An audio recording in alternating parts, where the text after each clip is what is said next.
has the White Lion changed its spots?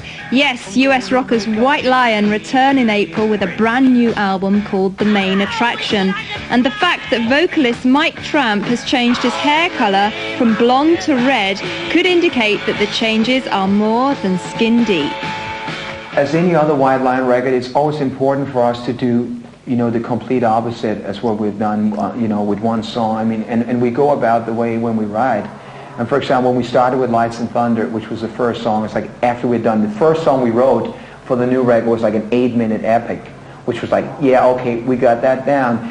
The reaction to just been working on that song turned us on to probably the next song, which I can't exactly say which one we wrote, but I know it was not War Song, for example. It was probably something like Love Don't Come Easy or one of the ballads. So it's sort of really like after Saul comes Pepper, it's like really we're just going along like and balancing each other out.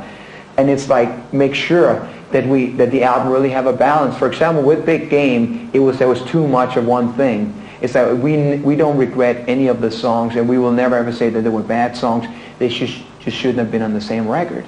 If you're taking some of them away and put some more of the other stuff on, it probably wouldn't have worked. It might not have got 5 Ks, but maybe we would have survived with 3. So by going, for example, like I mentioned Lights and Thunder, but then a song like Leave Me Alone, for example, where we really for the first time bring in, I don't know if it would be funk, but it's just really grooving, and it's really just a band song, and it comes back to the thing that we really just let the band be the band and really just do what's best for the song and what's best for the band instead of really trying to satisfy each individual band member. No, I want to do this and I want to do this, so how the hell are we going to meet in the middle? So this time with our new producer, it just was like, well, this is the song, this is what we do, and it worked.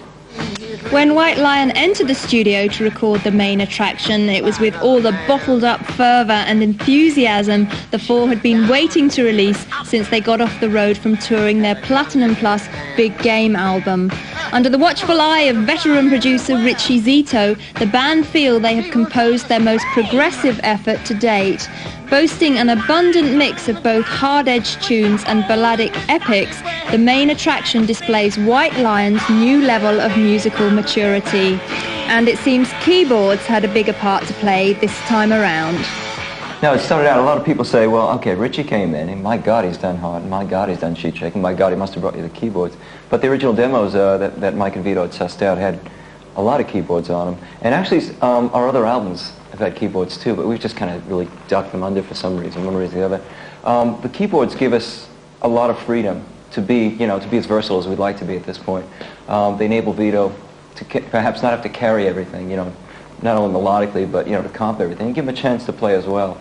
And yeah, we went more for the Hammond organ, piano, that sort of thing. It's a more realistic approach. I mean, it's kind of like, trying to synthesize the bass with the drums. You can only go so far with that before it starts tugging at your ears, I mean, we definitely didn't want to take the issue up that, oh, now we're using keyboards, so now we must be commercial. I mean, because, like, we, as you say, we stuck to the basic as a D3 Hammond, old John Lord, Deep Purple sound, and piano, which has been, since Chuck Berry, Little Richard, or whatever, So, and then again, we're not sitting and apologizing, because we will be bringing a keyboard player with us on stage, not backstage, not side stage, on stage. Without a curtain also. But pretty much just basically build it around the Hammond sound, the Deep Purple sound. Not that we sound anything like Deep Purple, but that sound is just probably one of the better keyboard sounds that works along with guitar without suddenly sound like,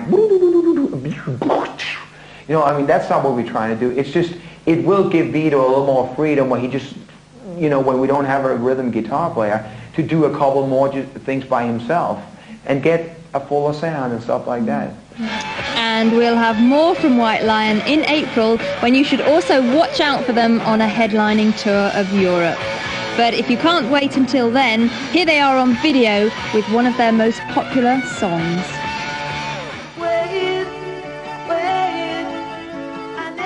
Down to the fray with the release of their 4th studio album, Main Attraction. The album was recorded in the A&M studios in Los Angeles, where the band are now based, and was produced by Richie Zito, whose previous production credits include Cheap Trick, Heart and Bad English. All songs were written by guitarist Vito Bratta and vocalist Mike Tramp, with the CD and cassette versions of the album featuring 2 extra tracks. Blue Monday, a blues instrumental dedicated to the late Stevie Ray Vaughan, and a song called She's Got Everything. Other featured cuts include a reworking of Broken Heart, which originally appeared on the band's debut Fight to Survive album, the European single Love Don't Come Easy, War Song, Out with the Boys, and the first UK single Lights and Thunder. We sat down and we sort of had put Big Game behind and sat down to write Main Attraction. There was a definite direction, and we were really sort of very confident what we wanted to do. There wasn't any questions in our mind what we wanted to do. And the first track that the first song that Vito and I wrote was Lights and Thunder. It's like, here's the song that we're now opening the album with, which is an 8-minute song. And it's like, once we've written that, it was like, yes, we're back, you know, and yes, this will work.